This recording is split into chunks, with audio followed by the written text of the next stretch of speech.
that I can get myself out of the way, get Satan behind me just for a moment of time. It seems like every time that I need to come out to church, there's something. It doesn't matter. It's the smallest little things throughout the week, the day before, the very morning that just want to just tempt me and try to take me away from everything that this is all about. And how many times I am having to say, Satan, get behind me.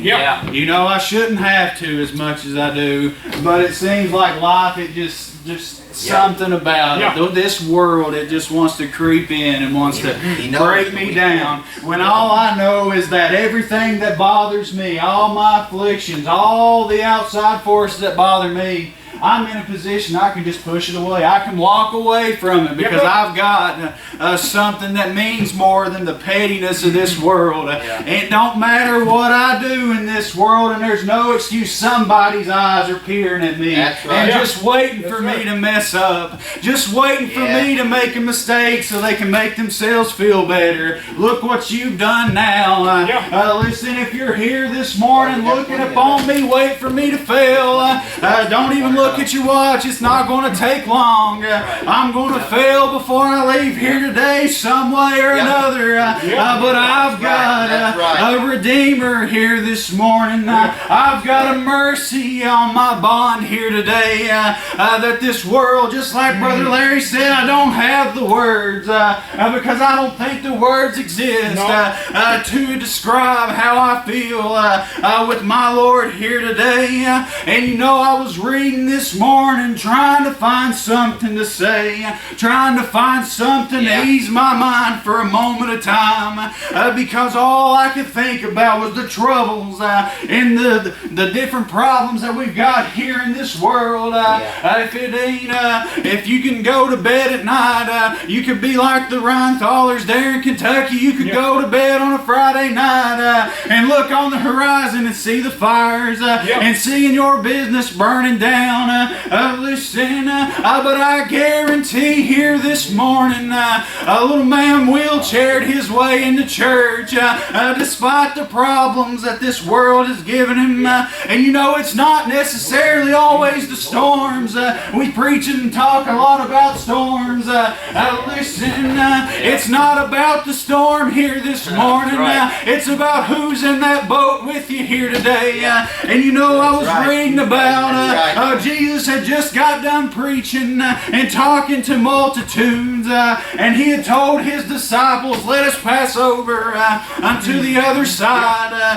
Listen, and you know, there was probably, he knew what was going to happen there on the other side. He had a purpose for what he was going to do. That storm just seemed to be a little bit of a lesson along the way. Listen, got in that boat and was heading across the waters there, heading across the sea. Didn't tell the disciples anything other than let us pass over to the other side. It was a move, listen, with purpose. And you know, they were out on those waters and a storm came. Storms that we talk about often. Storm came, full of wind, making the waves just crash on that boat. I don't know about you this morning, but it would scare me to death to feel helpless out in the middle of a sea with the storms and the rain. Listen, and the waves just crashing against that vessel.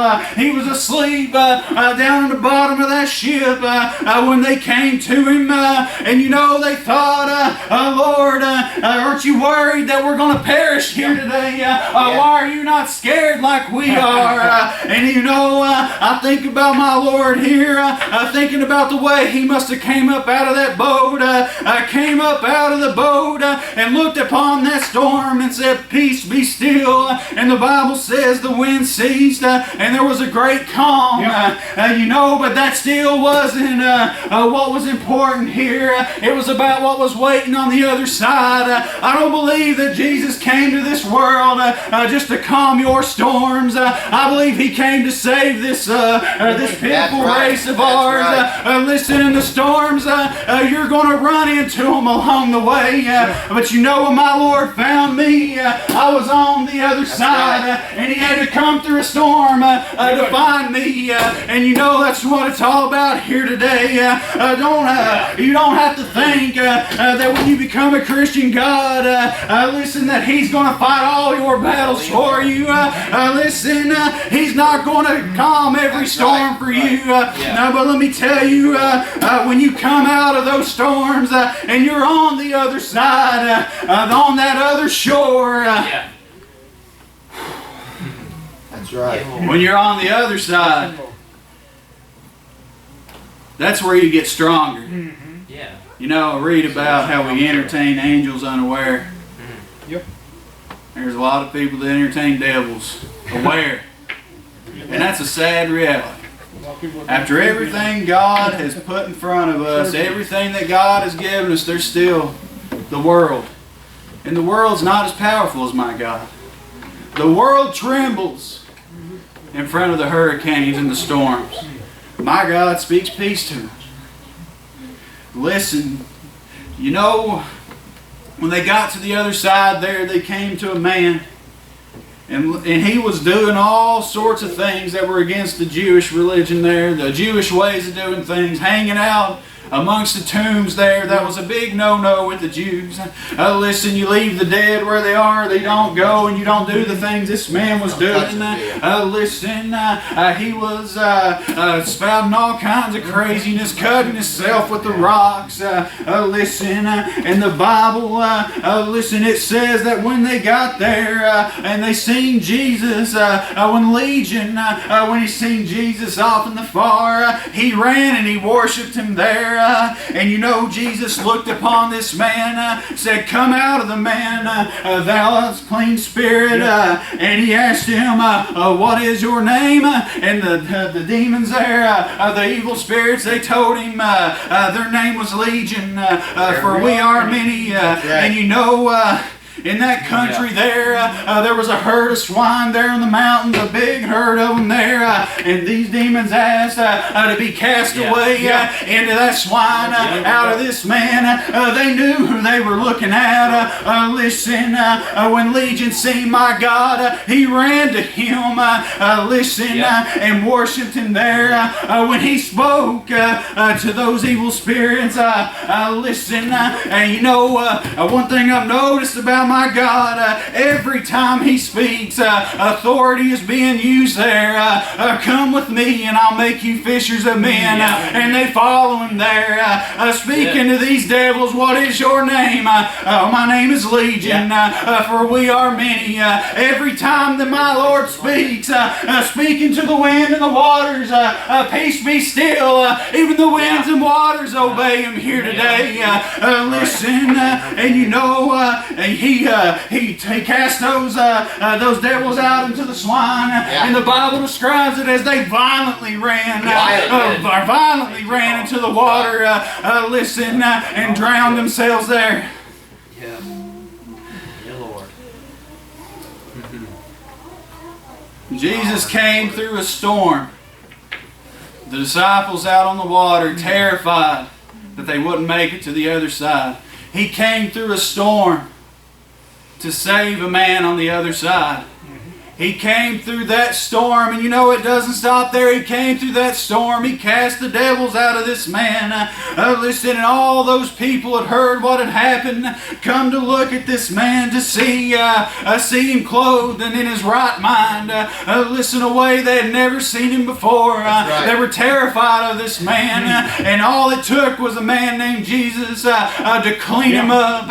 And it didn't take long for him to clean him up.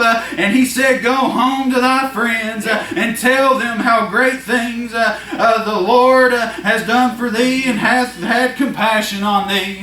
When my Lord came, I wasn't in the storm. I was on the other side. Didn't know what to do. The storm of this world had beaten me and thrown me all around. But coming through that storm came a man. I wasn't out on on the boat. It wasn't the storm tossing me around. I was on the other side just like Legion. They're just easily tempted. The evilness of this world could get me just like that. But a man came and spoke to my heart the same way he spoke to that storm. Peace be still. And you know, I do believe at that very moment, I don't know where he cast my evil spirits, but I felt a weight off my shoulders. Yep, that's right. No reason to turn around and to go back to the ways of this world. And Jesus had got there and he had cast out those spirits from Legion. One of the rulers of those synagogues there had a daughter that was in her final moments, as far as this world's concerned. In her final moments, needing Jesus to come there and take care of her. You know, Jesus, why he was on this world, again, it's not about the storms. I believe that he came to save the people. The storms, they're going to come. Because during this time, and this is just a small, short amount of time, he had preached to the multitudes on one side, crossed the sea and calmed the storm on his way, got to the other side and cast the spirits out of Legion. On his way to a synagogue, a woman just reached out and touched his garment and was made whole from an affliction she had had for a long time. And then when he gets to this synagogue, listen, we think it's too late. She's already gone, and my Lord, he speaks to this young girl, and she raises up. Listen, that's the God I serve here today, the one who's in the business of saving people, not holding your hand. Listen, you're in charge of yourself today. Listen, and if you need help in this world, you can call upon this man. You don't have to go through it alone, but I'm telling you, you need to adhere to that voice. If you've ever been called to serve my God, if you've ever been called to join in on this fight, then you know where that voice is. You know what it sounds like. You know how it feels to be blessed, and you need to. That's right. You need to continue to serve God. Yes. Not serving him will just turn your world upside down. Yeah, it does. And letting this world continue to get to you. Yep. I do it often, but after a time, it just you get done with it. Because there's something more important than the pettiness and the silliness that we have in this world. And there's people out there today that although I can't walk out on this road and serve food out here and maybe lay hands on these people and anything about me, it's not, it might help to raise their spirits a little bit, but I can't heal them. But I know the one who can. That's right. That's right. I don't know everyone's heart, but I know someone who does. I know someone that knows my heart better than I know it myself. Because I'm troubled with mine a lot. But there is an answer. There's always an answer. But you got to look for it. You got to find it. And you got to go through the storm sometimes to get to it. But just like the song she sings, he'll hold your hand. I'm going to get out of the way, let Brother Brandon come and close it out. Love each and every one of you. And I hope you will continue to